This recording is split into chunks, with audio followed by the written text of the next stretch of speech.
जगना अगाध तिमिरे प्रभु सूर्य तू छे। अज्ञान अंध जगनु प्रभु नेत्र तू छे।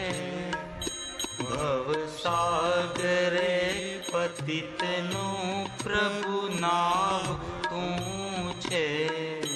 माता पिता गुरु जिनेश्वर सर्व तू छे।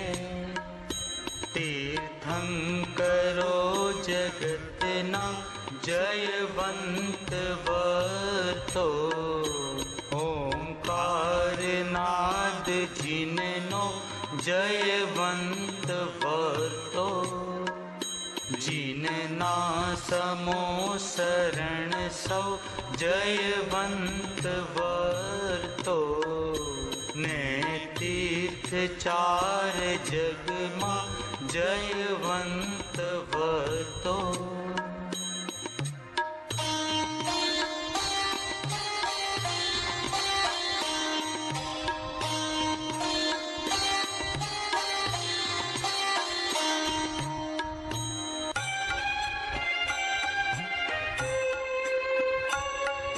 समो शरण जिनेश्वरनो शास्त्रमा बहु वर्णव्યું।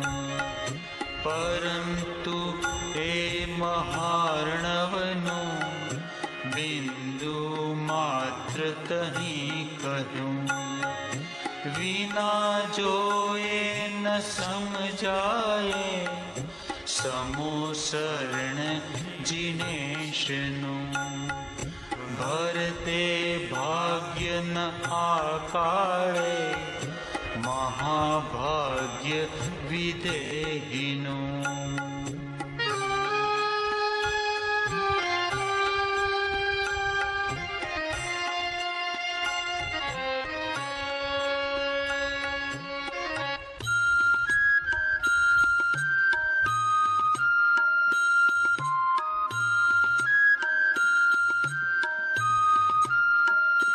जिनना समो शरणनु अहि भाग्य छेना। दिव्य ध्वनि श्रवणनु पण भाग्य छेना। तो ये सिमंदर अने वीरना ध्वनिना પડઘા સુણાય મધુરા હજુ આગમોમાં।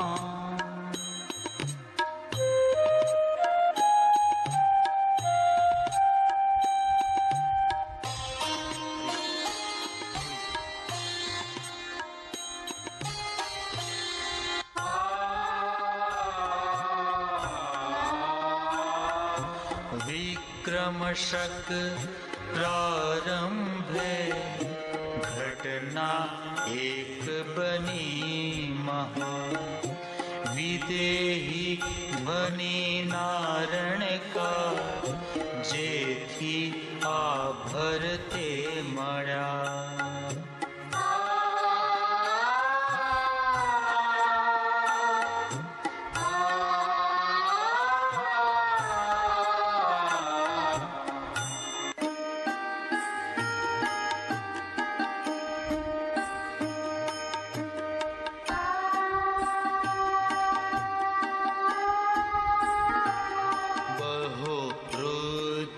धारी कुंद कुंद मुनि थया।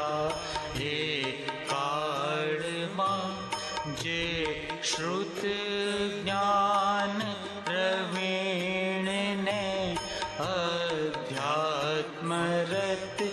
योगी हता। आचार्य ने मन एकदा जिन विरह ताप थयो महा।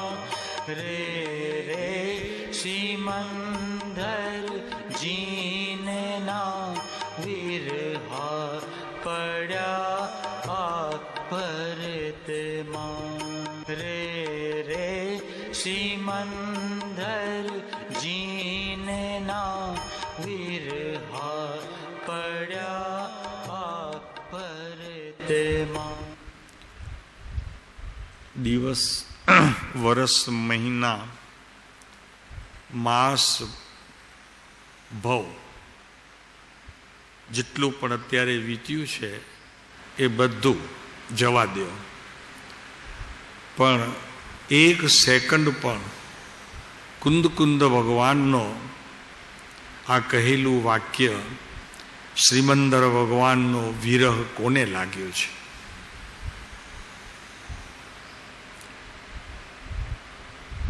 રે રે શ્રીમંદર જીનના વિરહા પડ્યા ભરતમાં.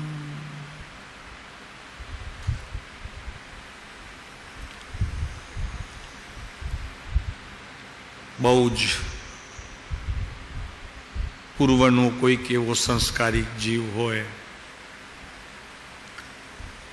અને એ સંસ્કાર અત્યારે આ ભાવમાં પણ સાથે આવ્યા હોય એવું મૃત્યુ સમયની પૂર્વની સ્થિતિ હોય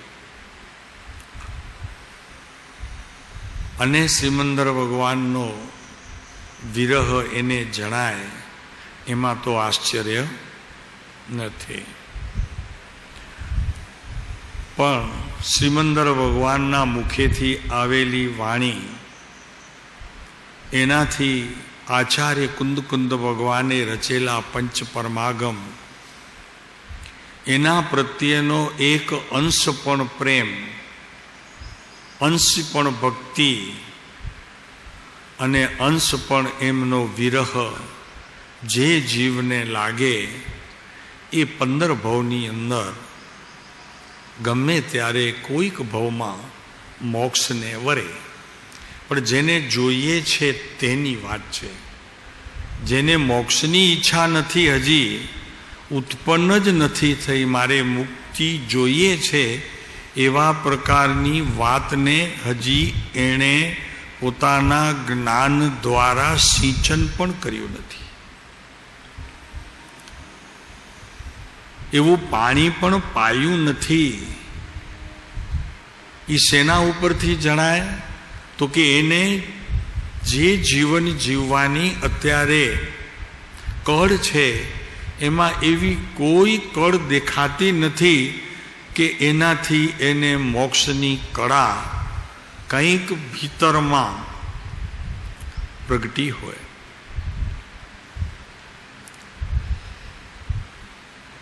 અહીંયા કુંદ કુંદ ભગવાનને વિરહ પડ્યા તો આ પંચમ કાળની અંદર પણ કહેવાય છે કે 6ઠ્ઠા ગુણસ્થાનકે તો હતા, પણ એમ કહેવાય છે કે 8મું, 9મું, 10મું, 11મું કે 12મા ગુણસ્થાનકની બધી રચના જે પ્રકારે જ્ઞાની ધર્માત્માઓએ શાસ્ત્રોની અંદર કહી છે તેટલી બધી જ એમને પોતાની શક્તિ રૂપે અનુભૂતિ નહીં પણ શ્રદ્ધા રૂપે તો સંપૂર્ણપણે ત્યાં એમને સમજાય કે આ જ છે ઉપાય, બીજો કોઈ નથી. કાળ એવો છે કે મને પ્રાપ્ત નહીં થાય એનો એમને જરી પણ ખેદ રહ્યો નથી. જ્યાં શ્રદ્ધાપણે બીજ વાવી દીધું એ બીજ આજે નહીં તો કાલે બહાર આવવાનું જ છે. આવી શ્રદ્ધા પણ કોઈ સમયે આપણને શાસ્ત્રના પંચ પરમાગમના એટલા માટે કહીએ છીએ, આમ તો બધા શાસ્ત્રો ઉત્તમ છે, આચાર્યોનો કહેલો એક એક વાક્ય ઉત્તમ છે, પણ હવે એટલો તો ટાઈમ નથી આપણી પાસે. શું કરીએ? અહીંયા નિવૃત્તિ છે તો એટલો સમય નથી મળતો કે કોઈક શાસ્ત્રનું એક અધ્યયન કરી અને કુંદકુંદા આચાર્યે જે કાંઈ પાન કર્યું છે એનું અંશે પાન કરવાનું આપણના ભાગ્યમાં હોય.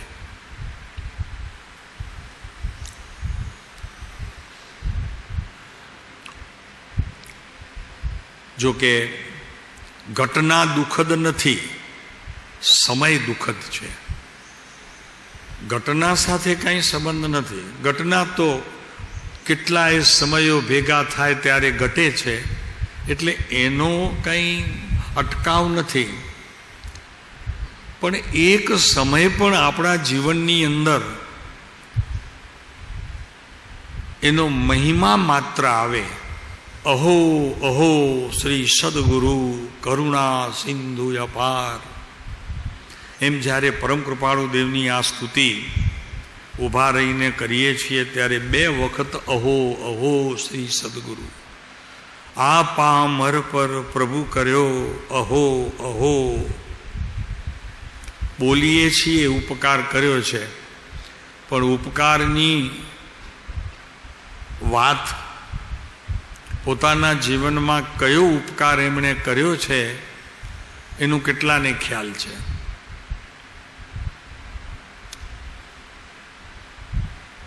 પ્રભુ આ જ્ઞાનીઓના વચનો છે. ઉપકાર કર્યો ક્યારે કહેવાશે? શબ્દોનો ભાવ માત્ર ઉપકાર નથી, એનો ભાવાર્થ પણ કંઈક કાર્યકારી નથી, પણ કંઈક અંશે એના વિરહ ભીતર આવ્યા હોય અને તે જ સમયે એ વિરહના અશ્રુના 2 બિંદુ માત્ર આ હૃદયને ભીંજવીને બહાર આવ્યા હોય.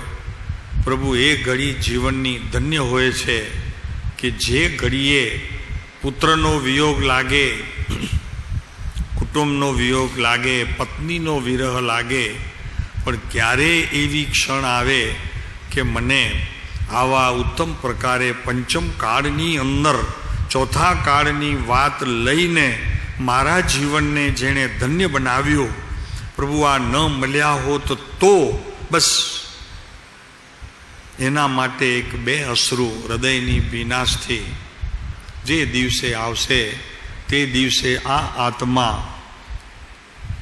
મોક્ષની ઈચ્છાવાન નહીં, મોક્ષની ઈચ્છાવાન નહીં, પણ એવા આચાર્યોના શરણને જરૂર ઈચ્છશે.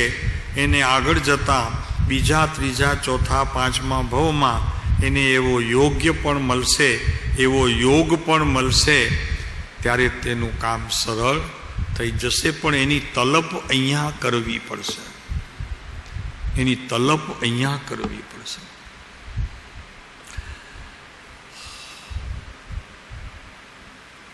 આચાર્યને મન એકદા, મન એકદા એટલે આ મનના જે વિચારો અને વિકલ્પો છે તેમાં એકદા એટલે કોઈક એક સમય, એક સમયે જીન વિરહ તાપ થયો મહા. જરી તાપમાં ઊભા રહીએ, જેઠ મહિનાના તાપમાં બપોરે, તો આમ ચકડ વકડ દોડા થઈને ફરતું હોય કે ક્યાંક છાયણું દેખાય છે. છેવટે ક્યાં ન હોય તો એક ઝાડનું ખાલી ઠૂઠું પાંદડા વિનાનું અને ડાળીઓ વિનાનું એનું એ પડતો પ્રતિબિંબમાં આ જીવ સાતા મેળવવા જેમ પ્રયત્ન કરે છે, એમ પ્રભુ આ પંચમ કાળની અંદર આ હળાહળ સમય સમય દુઃખને અનુભવતો જીવ, અરે કુંદ ભગવાનના એક શબ્દને માત્ર પોતાના જીવનની અંદર એની માળા બનાવી લે, મંત્ર બનાવી લે. વંદી તું સવ્વ સિધે ધ્રુવ અચલમ નાની ગદ્દી પત્તે વચ્છામી સમય પાવણમ જીન ભણી દો કેવલી ભણી દો. આ પહેલી ગાથા. સાહેબ સંસ્કૃતનો અભ્યાસ નથી, અમને ક્યાં અભ્યાસ છે? અમે અભ્યાસ નથી કર્યો. અભ્યાસથી કાંઈ આવડતું નથી. જેનો અભ્યાસ કરવો છે એના પ્રત્યે પ્રીતિ જોઈએ તો આવે. તમને કોણે શીખ્યું? તમારું બાળક છે તેને પ્રેમ કરો. કયા ક્લાસ ભર્યા હતા તમે? કઈ ડિગ્રી મેળવી છે કોલેજમાંથી? મને કહો તો ખરા. આ તમારું ઘર છે, એ ઘર પ્રત્યેનો જે પ્રીતિ ભાવ છે, કઈ યુનિવર્સિટીમાંથી તમે એનું પ્રમાણપત્ર લાવ્યા છો? આ તમારું શરીર છે, શરીર પ્રત્યેનો જે અત્યારે તમને પ્રેમ છે સૌથી વિશેષ જગતમાં, કયા સાયકોલોજીસ્ટને તમે પકડીને એનો અભ્યાસ કર્યો છે? અગર કઈ યુનિવર્સિટીમાંથી એનું તમે પ્રમાણપત્ર લીધું છે કે જાઓ તમે હવે તમારા શરીરની સંભાળ રાખી શકશો, બીજાની 2 નંબરમાં પહેલી એની રાખી શકશો, એની આ સર્ટિફિકેટ છે. અને જ્યારે ડૉક્ટર તો ઠીક છે, પણ ઘરવાળા કે આવું શું શરીર પાછળ પડ્યા છો, તો કે મારી પાસે આ ડિગ્રી છે, જોઈને એના કારણે હું એને સાચવું છું. રાઈટ? આ ડિગ્રી લીધી છે મેં શરીરને પહેલું સાચવવું, કેમ કે પહેલું સુખ તે જાતે નથી ખબર. નર્યા એટલે સારા, સારા એટલે સુખરૂપ. પહેલું સુખ તે જાતે નર્યા. કોઈને શીખવવું નથી પડ્યું ભાઈ. જન્મતા વેત જ એ પળમાં મને હું શરીર છું. જરી ભૂખ લાગે એટલે કાંઈ ખબર નથી, બોલી શકતો નથી, કોણ પાસે એની ખબર નથી, પણ છતાં એના પુણ્યના કારણે મા એને તરત જ દૂધ પાય છે અને એ શાંત થઈ જાય છે. કોણ શીખવે પ્રભુ આ બધું? પૂર્વની પ્રીતિ અમે કહીએ તમે એવી પ્રીતિ કરો, આ પૂર્વ છે તમારા માટે, હવે જે ભાવિમાં આવે અરે એવી પ્રીતિ કરો. અધ્યાત્મ ક્ષેત્રની અંદર જીનેશ્વરના માર્ગમાં જીન વાણીને, એ દિવ્ય ધ્વનિને એટલી પ્રીતિ કરો કે બીજા ભાવમાં મા નહીં, જીન વાણી માં આવીને ઊભી રહે એવી તૈયારી કરો પ્રભુ તમે. જીનવાણીમાં શુદ્ધોશ્રી, બુદ્ધોશ્રી, નિરંજનોશ્રી માતા હાલરડો ગાય છે. શાસ્ત્રમાં માતા હાલરડો ગાય છે પોતાના બાળકને, 1 દિવસના બાળકને. ઈલો ઈલો કરિયા, અરે કરો ઈલો ઈલો કરિયા. શુદ્ધોશ્રી, બુદ્ધોશ્રી, નિરંજનોશ્રી, શાંતોશ્રી, સંતોષી શ્રી. અરે બાપુ શું છે પ્રભુ? આવી જગતમાં માતા થઈ ગઈ અહીંયા ખબર છે? કેટલા વર્ષ થયા અહીંયા આવતા? સમય નથી, શું કરીએ? બસ બાકી તો બધું જ છે, એક સમય નથી મારી પાસે. અને હિસાબ કાઢે 12 કલાકનો, ચાલો મેળ જ ન ખાય. કાંઈક ને કાંઈક લખવું પડે ત્યારે 12 કલાકના હિસાબ પૂરા થાય. રે રે શ્રીમંદર જીનના કેવું થયું? માત્ર વિરહ લાગ્યો અને દેવ વિમાન લેવા આવી ગયો. ચારણ રુધિધારી દેવો આવી ગયા. તેમને શક્તિ હતી, એ રિદ્ધિ સિદ્ધિ એમણે પ્રાપ્ત કરેલી, આકાશમાં આકાશગામીની વિદ્યા હતી, પણ એમને તો એ પણ તકલીફ આપી નહીં. એ એમના વિમાનમાં એમને લઈ ગયા. પ્રભુ આ પુણ્ય, આ પુણ્ય. અરે એવો દિવસ આવે કે દીકરો એક દિવસ હેલિકોપ્ટર લઈ અને અહીંયા કુકમાની અંદર પોતાની માને લેવા આવે. બાપુ માનું તે વખતે અંતર ખોલીને કોઈ જુએ તો એ એટલી ખુશી હોય કે આખું વિશ્વ એમાં સમાય.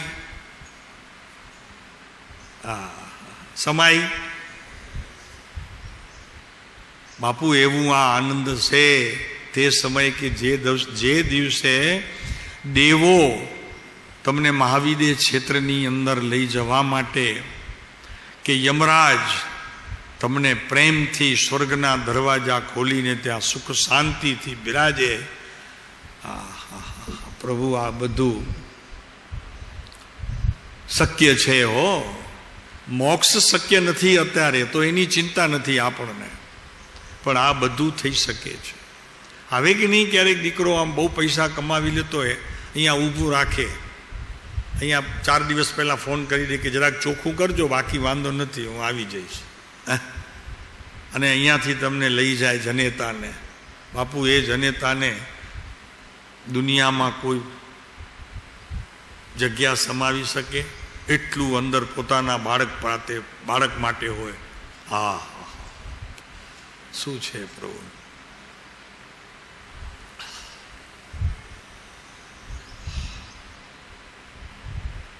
વિદેહી ધ્વનિના રણકા, જેથી આ ભરતે મળ્યા ઘટના એક બની મહા. અરે પડઘા સુણાએ મધુરા હજુ આગમોમાં. આ શ્રીમંદર ભગવાનના ઓમકાર ધુનીના પડઘા હજી આગમોની અંદર છે. જેમ આવ્યા છે તેમ છે. એક અક્ષરની વારી ફેરી વગર છે. પ્રભુ મહિમા ન આવે.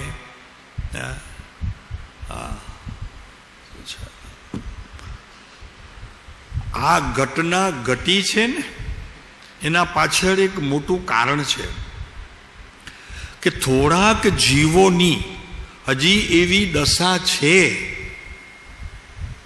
કે પંચમ કાળની અંદર આવા ઝેર પીતા કાળમાં પણ સત જીવંત રહ્યું છે.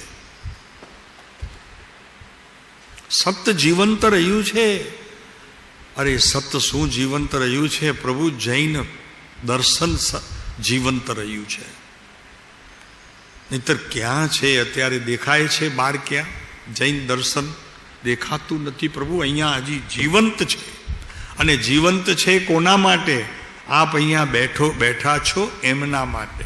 થોડાક જ બચ્યા હશે જે ગુરુદેવ કાનજી સ્વામીના સાનિધ્યમાં આવેલા હશે એ, અને મારા પ્રભુના સાનિધ્યમાં આવેલા જીવ હશે. બાકી કોઈનું ગજું નથી પ્રભુ, ક્યાંય વાત નથી બીજી. સમજી લેજો, આ બે પુરુષને છોડીને ત્રીજા પુરુષ પાસે એની વાત છે નહીં. વીરના ધ્વનિ તો આ બે પુરુષો પાસે.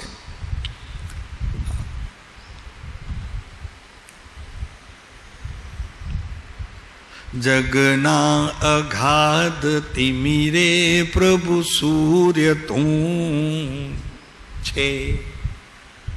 ભવસાગરે પતિતનું પ્રભુ નામ તું છે. માતા પિતા ગુરુ જીનેશ્વર સર્વ તું છે.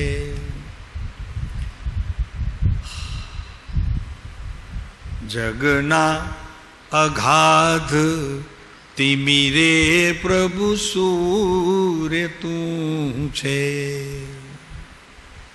આ સૂર્યની વાત નથી, એ તો રાત્રે વયો જાય અંધકાર કરીને, એને જગતના લોકોની પરવા નથી.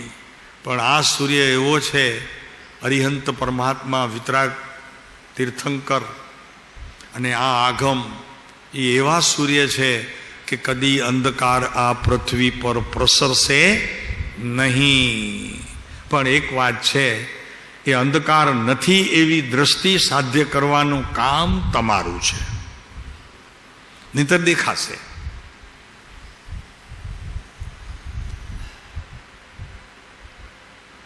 એ દ્રષ્ટિને સાધ્ય કરવાનું કાર્ય તમારું છે. અને એ દ્રષ્ટિને સાધ્ય કરવા માટે જગતના પર પદાર્થો એના પ્રત્યેનો આસક્તિ ભાવ વહેલામાં વહેલું તોડવું પડશે.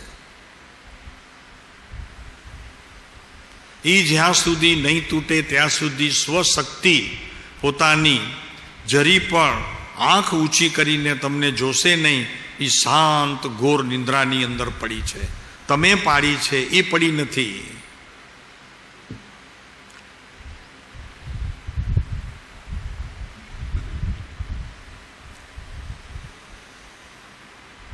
માતા પિતા ગુરુ જીનેશ્વર સર્વ તું છે. ભાઈ એક હોય ને ત્યાં સુધી મજા છે. બે ચાર થઈ જશે ને તો ગડબડ થઈ જશે. આ એક છે ત્યાં સુધી બરોબર છે. અને જે જીવ એકમાં ધરાતો નથી, શું 8-10માં ધરાશે?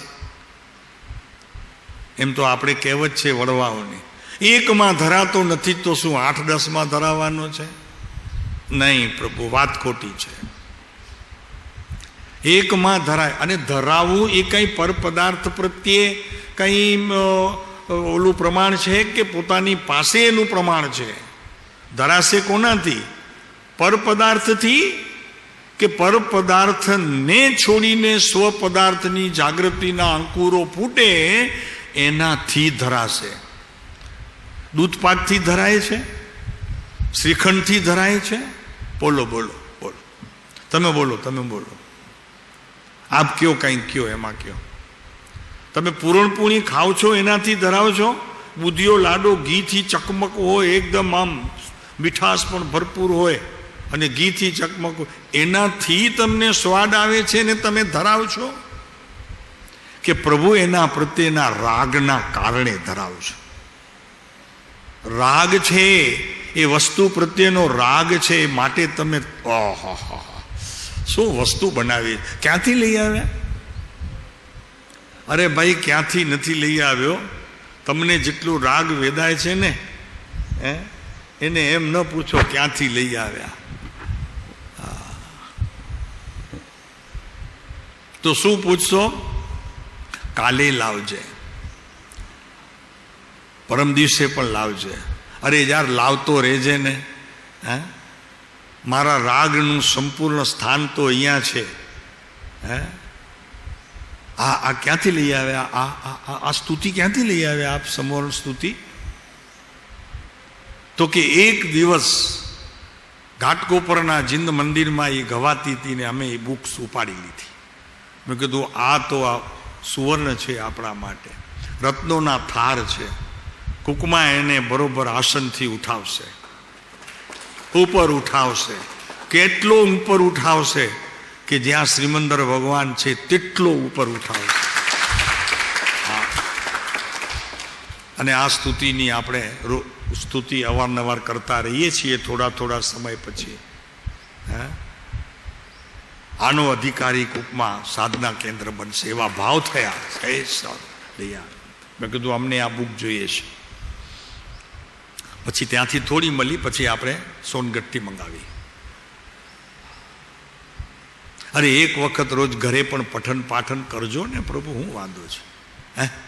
બીજું ઘણું બધું ઘરે કરો છો, એક આ વધારાનું કરજો. અને તોય તમારી પાસે સમય તો બચવાનો જ છે. તીર્થંકરો જગતમાં જયવંત વર્તો, ઓમકાર નાદ જીનનો જયવંત વર્તો. જીનના સમો શરણ સૌ જયવંત વર્તો, ને તીર્થ ચાર જગમાં જયવંત વર્તો.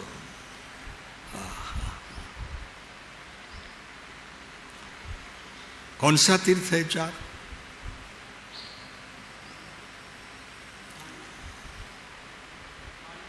है चार तीर्थ कौन सा है? ये लिखे है ना यहाँ, ने तीर्थ चार जगमा जयवंत वर्तो. खबर છે કોઈને? બોલો. હા, અને પછી આર્જિકા, ચાર શ્રાવક શ્રાવિકા વગેરે, એ ચાર સંઘ જયવંત છે સદાય. બીજો કોઈ જયવંત નથી, સમજી લેજો પ્રભુ. જયવંતનો અર્થ શું? જયવંત એનો અર્થ શું? કે એમને મૃત્યુ છે નહીં, અજર અમર અવિનાશી પદાર્થ જ હંમેશા જયવંત હોય છે. કે એનું હોવાપણું હોય જ છે. ક્યારેક એનામાં હોય, ક્યારેક એ બીજામાં પ્રવેશ કરે, ક્યારેક ત્રીજામાં કરે, એમ લાખો કરોડો અબજો પુરુષમાં જે સદાય જીવંત રહે છે એ જયવંત છે. તમારા જીવનમાં તીર્થંકર ક્યારેય જયવંત નથી. અરિહંત પરમાત્મા ક્યારેય જયવંત નથી. તો સમજી લેજો કે જે જયવંતનો તમારા જીવનમાં સમય નથી, તે સમયે તમને મૃત્યુ છે. ક્ષણ ક્ષણ ભયંકર ભાવ મરણો, કાં અહો રાચીરો. જીવનમાંથી જે સમયે જે જયવંત છે ચાર, એમાંથી કોઈ એકની બાદબાકી થઈ, સમજી લેજો કે તમે મૃત્યુને શરણે છો. આજે નહીં તો કાલે જવાના છો. પણ જો એનું શરણ તમે ચારમાંથી કોઈક એકનું પણ જો સ્વીકાર્યું છે, તમારું મૃત્યુ કાંઈ નહીં બગાડી શકે. એનો બાપ બી આવીને તમને કાંઈ બગાડે એવું છે નહીં. કોનો બાપ? કોના બાપની વાત ચાલે છે? મૃત્યુના બાપની. એ તો તું કે શું કરીશ, તારો બાપ પણ મને કઈ નુકસાન કરી શકે એમ છે નહીં. પણ ચારમાંથી કોઈક એક જીવંત, એનું નામ જયવંત હોવું જોઈશે. કોણ આવે છે શાંતિભાઈ આખો દિવસ? ઓલો અભિષેક આવે છે. અરે વાત જો આપણને શું કરવું છે, જેનું જેમ થવાનું હશે તેમ થશે. હા શાંતિભાઈ, આ વિચાર કરજો પ્રભુ. આ ચારમાંથી કોઈક એકની હાજરી જોઈશે. અને મજા એ છે, તમે જ્યારે ખરેખર મૃત્યુના શરણે જવાની તૈયારી કરતા હશો તો અજર અમર અવિનાશીનો અમૃત પાનારો ત્યાં જો હાજર હશે, તમારું કલ્યાણ થઈ જશે. જાઓ, એ હાજર નહીં પણ તમે હાજર હોવા જોઈએ. તમારી હાજરી જયવંત જીવનમાં હોવી જોઈએ. તો એ તો ઊભો જ છે. તો તીર્થંકરો ચાર જગમાં જયવંત વર્તો. ધર્મ અર્થ કામ અને મોક્ષ, આમ આ બી લેવાય ચાર. શું છે ને કૃપાળુદેવે લીધું છે ને? 91 પત્ર છે, 87 પત્ર. કેટલામાં? 87, 88, 90, 91 કંઈક છે. હે 91 તો 91 લ્યો. આપણને શું છે, 91 કરશું આજે બપોરે. સવારના તો ચા પી લીધી, બપોરે 91 તો હંમેશા બપોરે થાય ને.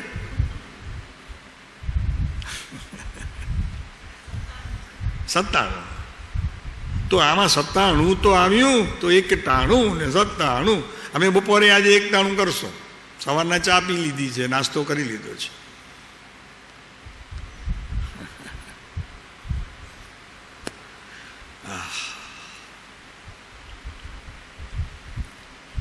સમોસર્ણ જીનેશ્વરનું શાસ્ત્રમાં બહુ વર્ણવ્યું, પરંતુ એ મહાવર્ણનું બિંદુ માત્ર તહીં કહ્યું.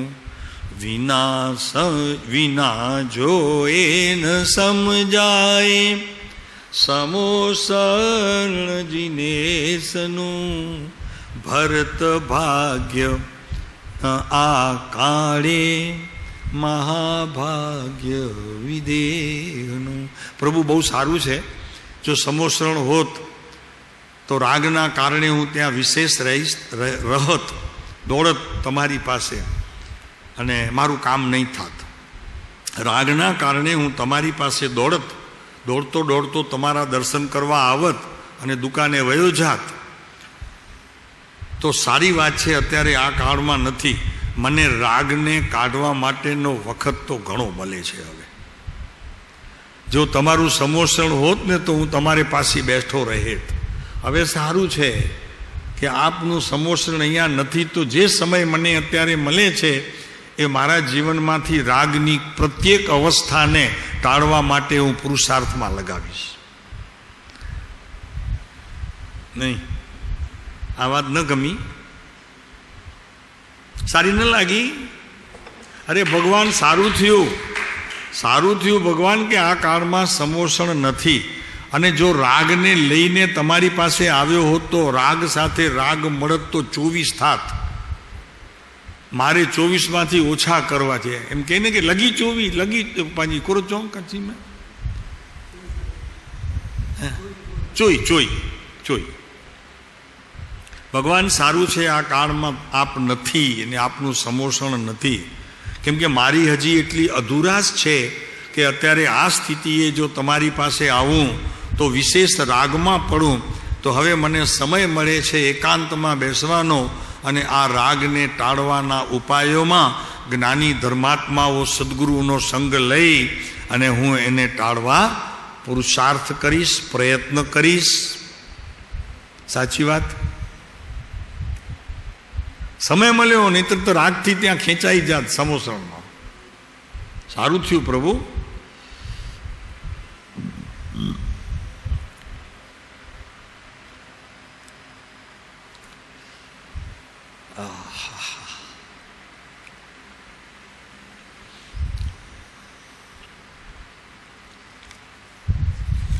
અને છતાં આમાં તો એવા ભાવ છે કે આ જોશો ને ત્યારે જ ખરેખર એ સમોસણનો મહિમા આવશે. કેમ કે વિના જોએ ન સમજાય. સમોસરણ જીનેશ્વરનું આનાથી વર્ણન કરે, આપણા વર્ણન થઈ ગયા છે, એના પ્રવચન થઈ ગયા છે એન્કરમાં. આ સમોસરણના કેટલા થયા છે ખબર નથી કંઈ, પણ પ્રવચન થયા છે 8-10 તો ઓછામાં ઓછા હશે જ. આ સમોસરણનું વર્ણન છે બધું, ક્યાં ત્યાં શું શું છે. 2000ની સાલ 15 વર્ષ પહેલા.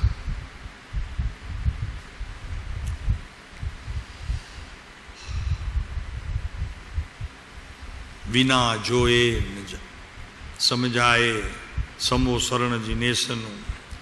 વાત સાવ સાચી છે પ્રભુ. હું વર્ણન કરું એવી મારી પાસે જીભ પણ નથી. હું વર્ણન કરું એવી મારી પાસે જ્ઞાનની શક્તિ પણ નથી. હું વર્ણન કરું એટલો તો આપનો મહિમા પણ મને હજી આવ્યો. મહિમા આવે તો થઈ જાય, પછી ભલે ને જીભ ન હોય, હૃદય ન હોય, કાંઈ નહીં, શક્તિ ન હોય, ગમે ત્યાંથી આવે, એનું મહાત્મ્ય આવવું જોઈએ. હમણાં અહીંયા મહાત્મ્ય આવશે ને તો અમને એમ લાગે છે કે તમે એના પ્રત્યેની કવિતાના ઢાળ બી રચી શકો. મહિમા આવવો જોઈએ. અરે પોતાના પ્રેમીને કાંઈ નથી આવતું ને, પ્રેમીને કાંઈ નથી આવતું તો પોતાની પ્રેમી માટે એવી એવી કવિતાઓ રચી નાખે છે. શાસ્ત્રમાં બધી વાતો આવે છે, પણ એનું કારણ એ કવિ થઈ ગયો એમ નહીં, એ પ્રેમી થયો એની વાત છે. બરોબર છે રમેશભાઈ? જેના પ્રત્યે પ્રેમ હોય એના માટે તો બધું અર્પણ કરવા તૈયાર.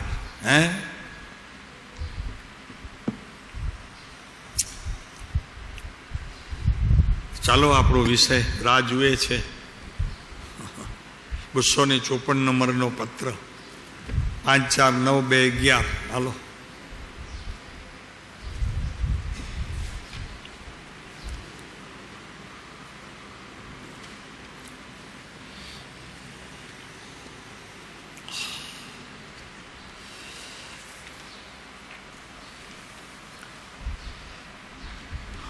આમાં જે સમયસારની અંદર સમ્યક દર્શનના જે 8 અંગ બતાવ્યા છે, એ 8 અંગમાંથી કોઈ એક અંગ આપણા જીવનમાં હજી સમ્યક પ્રકારે સ્વભાવ રૂપે રહ્યો નથી. એનું મૂળ કારણ છે વિભાવરૂપ ક્રિયામાં આપણે એકતા કરીને બેઠા છીએ. એને જ ખરેખર મારું છે એમ માનીને અનંતકાળ કાઢ્યો છે. તેમ આ ભવ પણ એમને એમ નીકળી જશે કે વિભાવની ક્રિયાનો કરનાર હું, સ્વભાવની ખબર નથી, અને વિભાવની ક્રિયામાં હું કરનારો છું. કદાચ બહુ બહુ શાસ્ત્રનો અભ્યાસ હોય તો વિભાવની ક્રિયાનો હું જાણનાર છું, કરનાર નથી. એટલું ક્ષયોપસમ પોતાની પાસે હોય, પણ એક ક્ષયોપસમનું પરિણમન ન હોય. એટલે આ વિભાવની ક્રિયાનો હું કરતા છું એવા પ્રકારની માન્યતા જે ચાલી આવે છે, એના કારણે સ્વચ્છંદનો પણ અભાવ થતો નથી. એના કારણે ગુરુઓ પણ ઓળખાતા નથી, અને ગુરુને ન ઓળખવામાં મુખ્ય કારણ સ્વચ્છંદ છે. રોકે જીવ સ્વચ્છંદ તો પામે અવશ્ય મોક્ષ. પામ્યા એમ કૃપાળુદેવે ગેરંટી આપી કે જેનો સ્વચ્છંદ રોકાયો છે એ બધા જીવો મોક્ષે પામ્યા છે. પામ્યા એમ અનંત છે, ભાખ્યું જીન નિર્દોષ. પ્રભુ એ નિર્દોષતાએ કહેલી વાણીનો અમે સાક્ષી છીએ, કૃપાળુદેવ કહે છે. એ નિર્દોષતા રૂપે આવેલી જીનેશ્વરની વાણી કે જેનું સ્વચ્છંદ રોકાયો તેનો અવશ્ય મોક્ષ છે. આ વાણીના અમે ભગવાનના મુખેથી આમ કહેવામાં આવ્યું છે ઓમકાર ધ્વનિમાં, અમે એના સાક્ષી છીએ. આમ કરીને કૃપાળુદેવના વચનોને રસથાળથી ભરપૂર કરો પ્રભુ, રસથાળથી ભરપૂર કરો. જરાય કાચી વાત નહીં કરતા. બાપુ આપે તો અનુભવ્યું હશે ને પ્રભુએ, એટલે તો આત્મસિદ્ધિમાં કહી દીધું. પામ્યા એમ અનંત છે, ભાખ્યું જીન નિર્દોષ.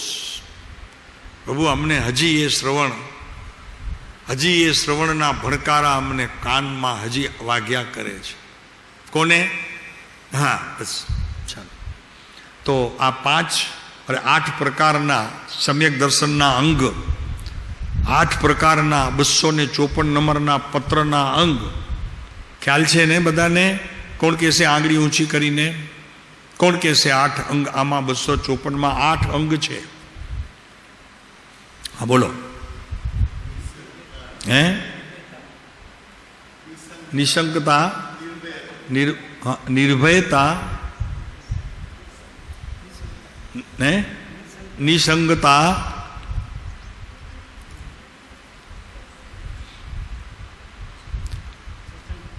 હે નહીં પછી હા બોલો શાંતિભાઈ તમે કયો.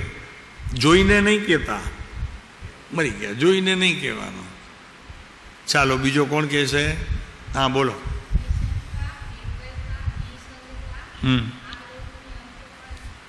હા પદાર્થનો અનિર્ણય. હા એટલે ઓળખ. આ 8 અંગ આ 254 નંબરના પત્રની અંદર શું છે? નિશંક, નિર્ભયતા, અસંગતા અને 3 ઓલા આ લોકની અલ્પપણ ઈચ્છા. પછી અમે ભૂલી ગયા. પછી શું છે? પરમ દૈન્યતાની, પદાર્થનો અને જ્ઞાની પુરુષની ઓળખ અને સ્વચ્છંદ. આ કારણે આપણે જ્ઞાનીને ઓળખી શકીએ. તેમાં કેટલા જાય ને કેટલા આવે એનો વળી પાછો હિસાબ તો મેળવવો પડશે ને. પ્રભાવના કોના અંગમાં આવે, 8 અંગ જે છે એમાં વાત્સલ્ય કોને હોય, આ બધું થોડુંક ડેફિનેશન કરવું પડે. રાઈટ? તો 8 અંગ આ. અને આ બધું શેના કારણે છે? આ બધા 8 નિશંકતાના અંગો, એમાં કોઈક અંગ વાંકું વળી ગયું, આડું વળી ગયું, એનું મૂળ કારણ શું છે? વિભાવ. આપણી વાત ચાલીને આમાંથી વિભાવનો જન્મ લીધો આપણે, કે વિભાવના કારણે કેટલાક સમ્યક નિર્ણયો યથાર્થ થતા નથી. અને સ્વભાવનો ભલે અત્યારે પર્યાયમાં એની અનુભૂતિ નથી ને એ પર્યાય પણ નથી, પણ એનો નિર્ણય મારા જ્ઞાનમાં કેટલાક અંશે સ્થાપિત થઈ ગયો છે. વાત સાચી? પાકી? બિલકુલ. શું કહ્યું? ફરીને કયો જોઈએ મહેન્દ્રભાઈ? કે જ્ઞાનના કેટલાક અંશો પરિણમન ન હોવા છતાં, સ્વાનુભવ પણ ન હોવા છતાં, કેટલાક અંશો જ્ઞાનના મારા સમ્યક પ્રકારે નિર્ણય રૂપ સ્થાપિત થઈ ગયેલા છે. એના કારણે હું આ 8 અંગ સમ્યક પ્રકારે જાણવામાં સમર્થતા ધરાવું છું. રાઈટ?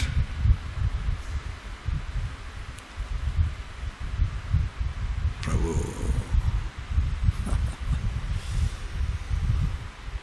તો આપણે એમાંથી પહેલા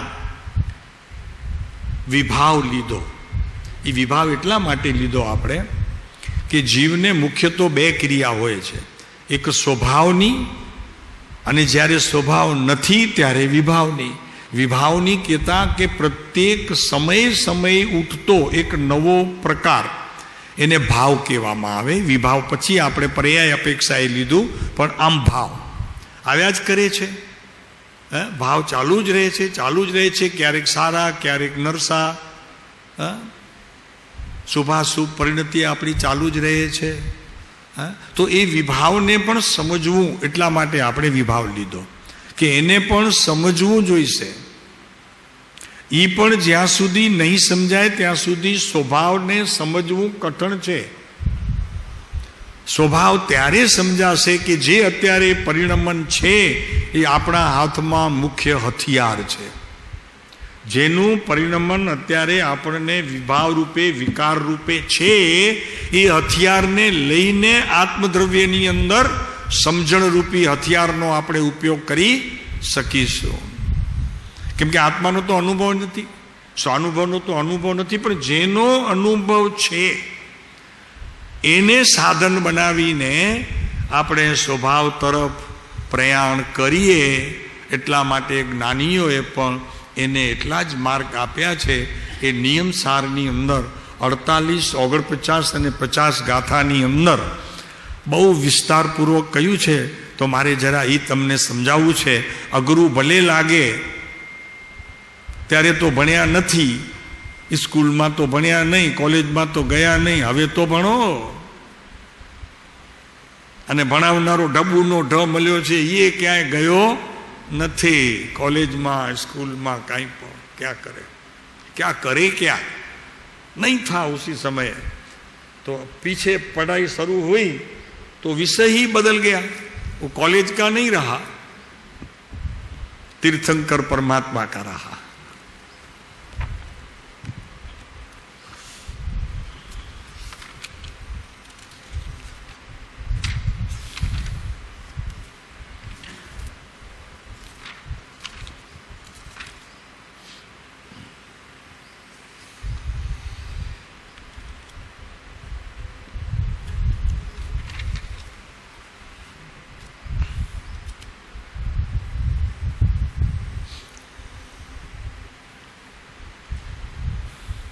પહેલામાં પહેલી વાત સમજી લઈએ.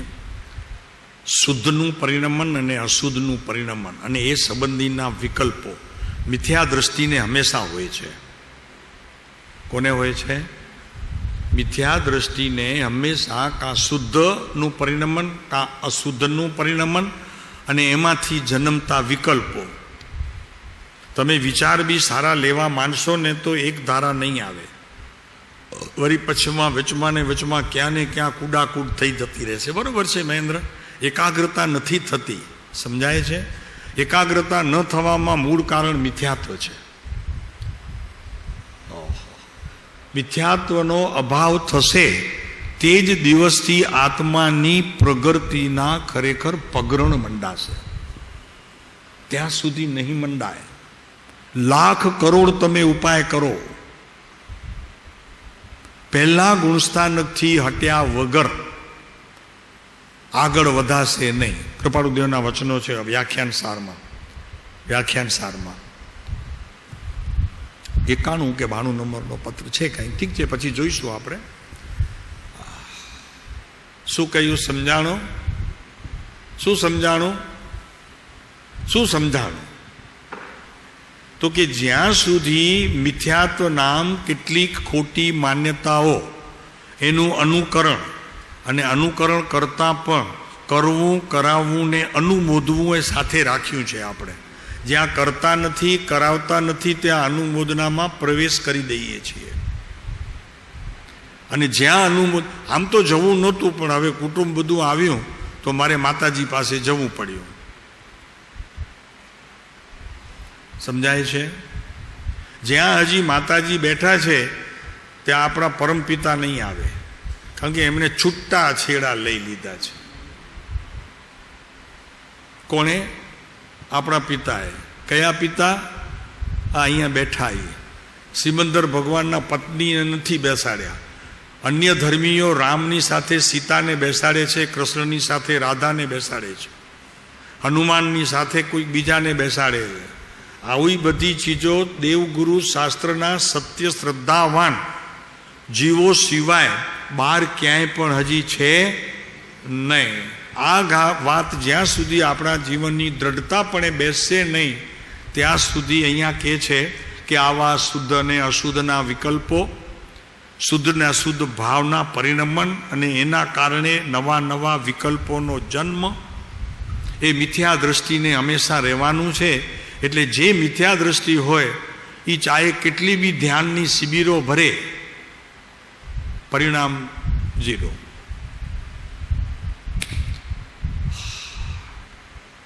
ગાથા કે છે શુદ્ધા શુદ્ધ વિકલ્પા ભવતી સા મિથ્યા દ્રષ્ટિ પ્રત્યહમ શુદ્ધ કારણ કાર તત્વ યુગલમ સમ્યક દ્રષ્ટિ પ્રત્યહમ ઇથમ ય પરમ આગમ અતુલમ જાનાતી સદ એક સ્વયં સારા સાર વિચાર તારુ ધિષણા વંદા મહે તે વયમ. એટલે એનો અર્થ છે કે જેને શુદ્ધ અને અશુદ્ધ સંબંધીના જે વિકલ્પોની ઝાડ પોતાના મનમાં વિચારોની ભૂમિકા હંમેશા જેને રહ્યા કરે છે તે જીવ મિથ્યા દ્રષ્ટિ છે. અને મિથ્યા દ્રષ્ટિ જ્યાં સુધી છે ત્યાં સુધી ન કોઈ કારણ તત્વ તમારી નજીક આવશે, ન કોઈ કાર્ય તત્વ નજીક આવશે. વળી ગયા, ચાલો આ વળી શબ્દ સાહેબ શા માટે મૂક્યો અહીંયા? આ કારણ તત્વ ને કાર્ય તત્વ. અજ્ઞાનીનું કારણ તત્વ એ છે કે સંસારના પ્રત્યેક કાર્યોમાં પોતાની હોશિયારી કારણમાં. જ્ઞાનીનું કારણ એ છે કે સમ્યક દર્શનનો વિષય મહત્તમપણે પોતાના જ્ઞાનની અંદર વિસ્તાર પામીને એનો સદાને માટે મિથ્યા દર્શનનો અભાવ કરી આવે, એનું ઈ કારણ તત્વ છે. થોડીક વાત હવે આ કરીએ, વાંધો નહીં ને, શાસ્ત્રની કરીએ ને, શું લાગે? કરીએ.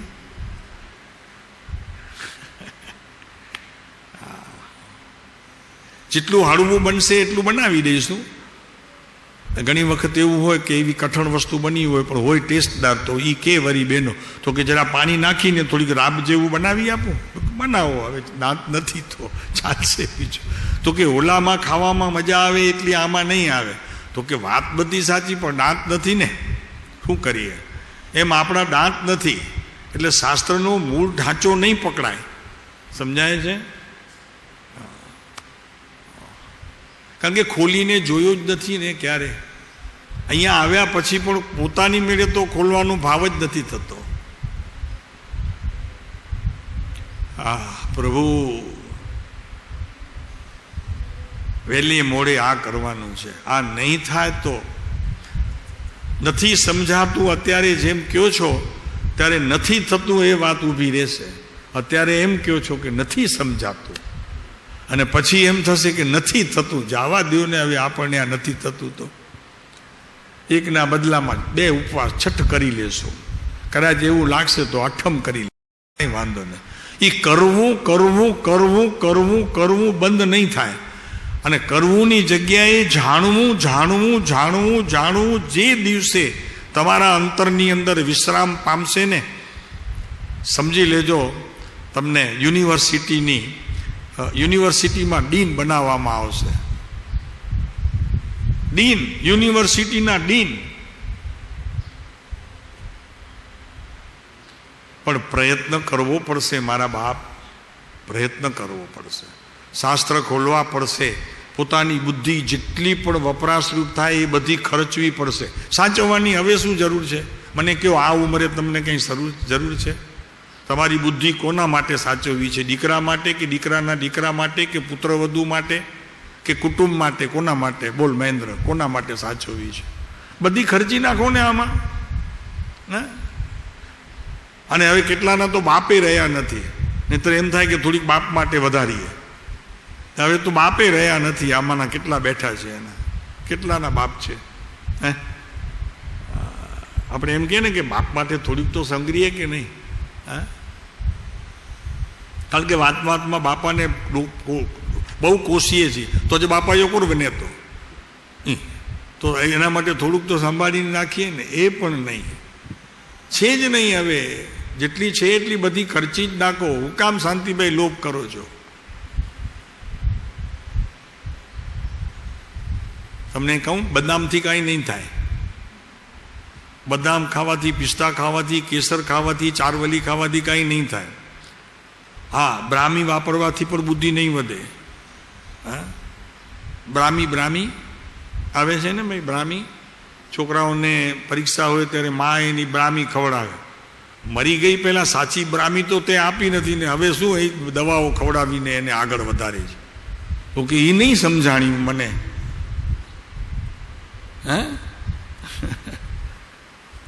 અરે કોઈ સારા શિક્ષક પાસે એને અભ્યાસ તો અપાવો તો કે જેનાથી એની બુદ્ધિ ખીલે. એ તો કર્યું નહીં ને. હવે આ દવાઓ પાસે એનાથી શું થશે? કાંઈ નહીં થાય પ્રભુ. દવા કાંઈ નહીં કરે, એ તો દેહને કરશે. બુદ્ધિને કંઈ દવા પહોંચશે નહીં. કારણ કે બુદ્ધિ તો નિર્જીવ પદાર્થ છે, એને કોઈ વિષય તો છે નહીં, કોઈ પદાર્થ પણ નથી, કોઈ દ્રવ્ય પણ નથી. અને છતાં લોકો એમ ભૂલે એ તો કે બસ બ્રાહ્મીની બાટલી. તેમાં વળી સારામાં સારી ચંદ્રશેખરની. ચંદ્રશેખર ખબર છે ને? નહીં? કેવું ફાર્મસીનું નામ હતું? કોને ખબર છે? હે સિંધ ફાર્મા, જો ખબર છે કાંતિભાઈ, સિંધ ફાર્માસ્યુટિકલની સૌથી વધુ સારી આવતી હતી સિંધ આયુર્વેદિક.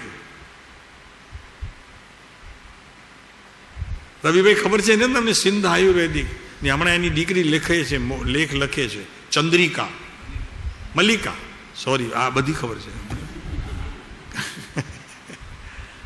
સારી વાત છે, કોઈક જવાબ તો દે. મલ્લિકા એની દીકરી છે. અત્યારે સિંધ આયુર્વેદિક ફાર્મમાં એક વખત બહુ સારામાં સારી ઊંચી ચીજો બધી એની વાપરાતી. તો કહેવાનું મતલબ એ છે કે એ તો દેહને કરશે, બુદ્ધિ કોઈ પદાર્થ નથી, કોઈ દ્રવ્ય નથી. સમજાય છે? માટે કાંઈ ખાવાથી કાંઈ થાય એ વાત ભૂલી જજો. હા, દેહને તંદુરસ્ત કરવું હોય તો એ બધું ચાલશે, બાકી બુદ્ધિ માટે તો એક જ વસ્તુ ચાલશે, એનું ચિંતન વધારો, સારા શિક્ષક રોકી કરીને એને બોધ આપો. શાંતિભાઈ, આ કરવા જેવું છે. એનું વિશેષ ખીલવણી થાય એવા પ્રકારના એને સાધનો ઉપલબ્ધ કરાવો.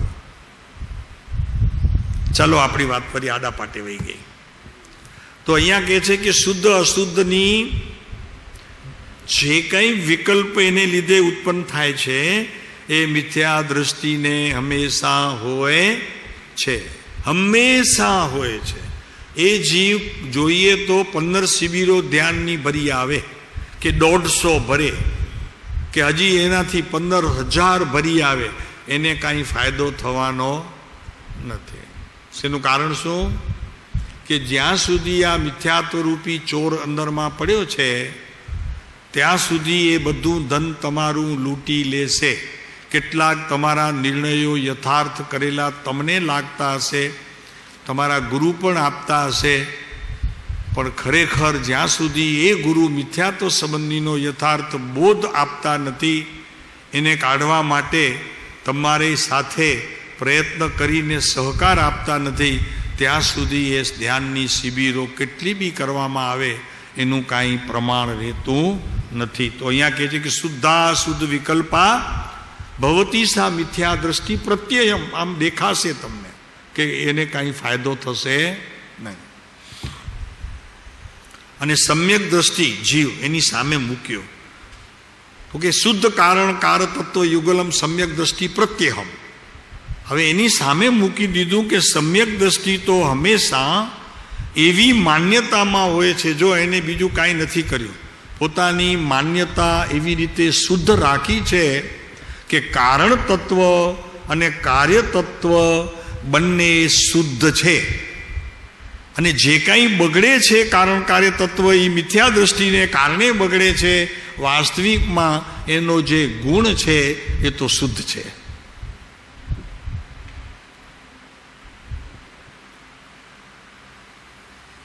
એટલે એનો અર્થ શું થયું કે સાકર શુદ્ધ છે, સાકર શુદ્ધ છે, સફેદ છે, એનો ગુણ દેખાય છે બહારથી, પણ જ્યારે કોઈ પણ મીઠાઈમાં પડે છે ત્યારે એનું કલર બદલી જાય છે, એ વાસ્તવિક રહેતું નથી. એનો અર્થ એ થયો કે એણે મૂળ સ્વભાવને ગ્રહણ કર્યો નહીં અને ઉત્તર સ્વભાવને ગ્રહણ કરીને એણે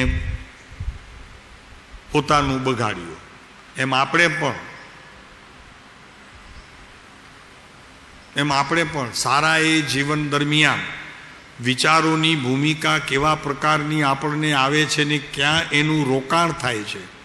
અશુદ્ધ વિચારોની અંદર જો આપણું વિશેષ રોકાણ છે તો સમજવું કે મન અને ચિત્ત અને બુદ્ધિ એને આ ગમે છે, એને ગમે છે માટે તમને ગમે છે, સમજો કે તમારું અકલ્યાણ નક્કી છે.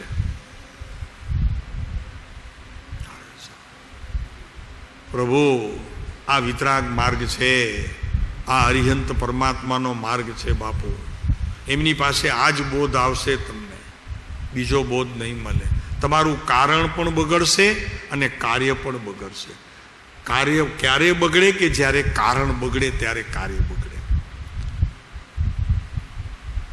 તમે લાડવામાં પાણી નાખી દો વધુ પડતું, બગડે કે સુધરે? એ કાર્ય કર્યું તમે પાણી નાખવાનું, હે? તો કારણ જે બનવાનું હતું એ કાર્ય બગડ્યું અને કાર્યની લીધે કારણ પણ બગડ્યું. હે?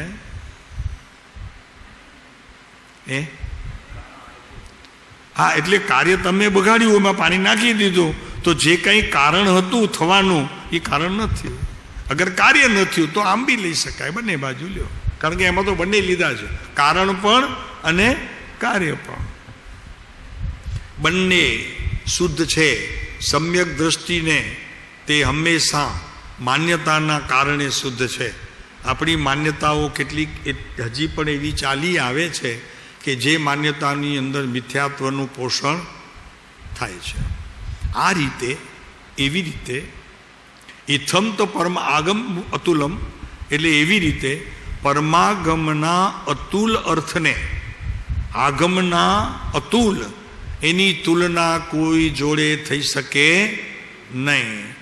પરમાગમ જે આચાર્યોએ અનુભવ કરીને જે લખ્યું છે એની જોડે અજ્ઞાનીનું કોઈ શાસ્ત્ર મેળવવું નહીં. બોલો ને, નહીં બોલવામાં તકલીફ છે તમને?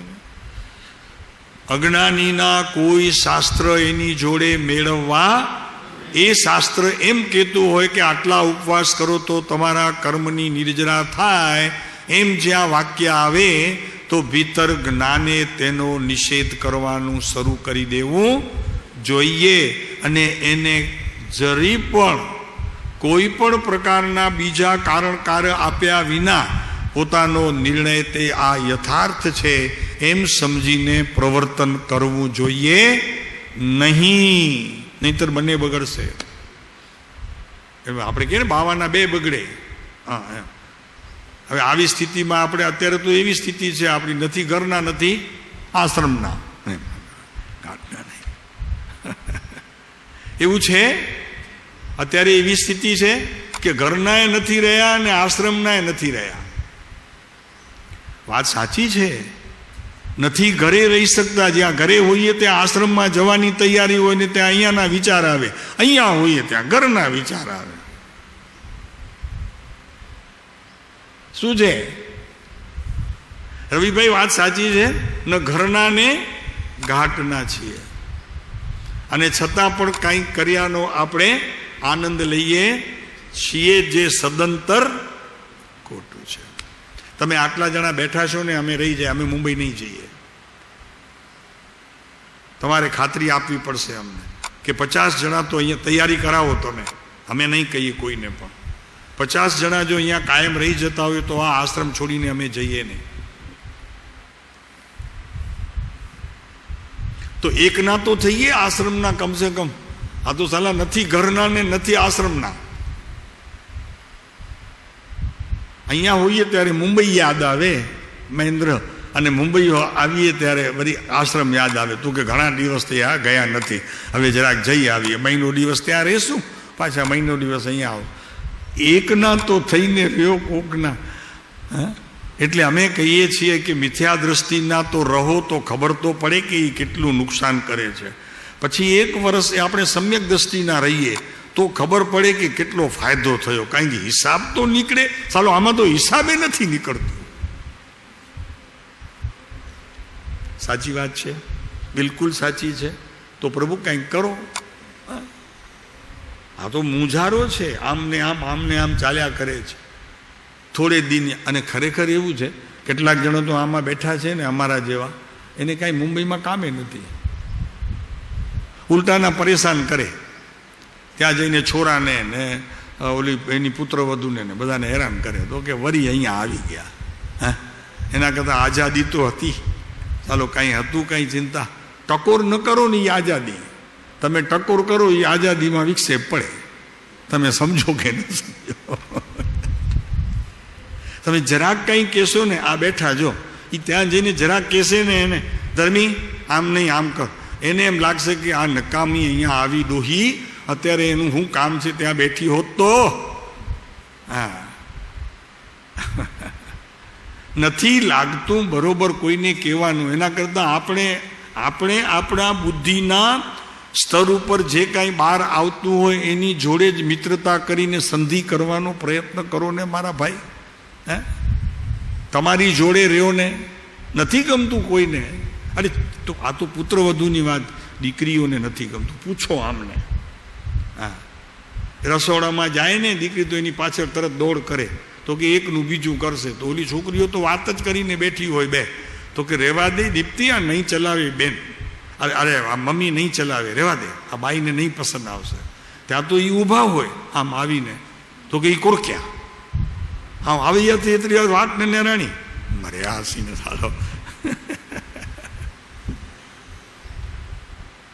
દરેક વ્યક્તિને પોતાનું અસ્તિત્વ સિદ્ધ કરવું છે. અને અહંકાર એવો છે કે ગમે તેવું ભલે ને કાંઈ બી થઈ જતું હોય, પણ એ અહંકાર પોતાના કર્યા વગર છોડતું નથી. એને પસ્તાવાનો વારો બી આવે, પણ અહંકાર હું પણ એને છોડતું નથી. એની વાત ચાલે છે. ભગવાન ક્યાં છીએ? આપણે છીએ ક્યાં? હાથ જોડે છે. ચાલો આ જોઈશું આપણે. ગાથા સરસ છે, પાછળની બે ગાથાઓ સરસ છે. આ તો કળશ છે પદ્મધારી મલદેવનું, એમાં ગાથા પણ બે બહુ સરસ છે એકદમ. આ વિભાવની પર્યાયો વર્તમાનમાં વિદ્યમાન નથી એમ કરીને આચાર્ય આગળ ચાલશે. હવે પછી છે ક્યારે એની વાત કરશે. આ વિભાવની પર્યાયો આત્માની નથી એટલે ખરેખર નથી એ નિર્ણય છે, અને છતાં છે એ દેખાય છે. તો એને કેવી રીતે ટાળવું, આ બધી વાતો આ ગાથાઓની અંદર બહુ સરસ રીતે વર્ણવી છે. થોડીક શાસ્ત્રની વાત પણ કરીએ તો આનંદ આવે, કારણ કે આચાર્યો પણ આપણાથી ઘણા આગળ છે, ઘણા આગળ છે. જંગલમાં રહ્યા છે, સંયમ ધારણ કર્યું છે, પરિગ્રહ કાંઈ નથી. તો એમને જેટલા અનુભવ હોય ને, આપણને અહીંયા સંસારમાં બેઠા બેઠા સંસારનો અનુભવ હોય, અને મુનિઓને ખરેખર ભીતર કાંઈ જ નથી તો એનો અનુભવ હોય. એવા આપણે પછી આ 4 વિભાવ ભાવની વાત કરીશું. કાલે પહેલું એ લઈ લેશું, કારણ કે આમાંથી વિભાવનો જન્મ થયો છે. કેમ કે અત્યાર સુધી સદગુરુ મળ્યા છે, છતાં પણ તે સદગુરુની વાત માન્ય કેમ નથી થતી? હજી પણ મુજારો કેમ રહ્યા કરે છે? ઓમ પ્રભુ.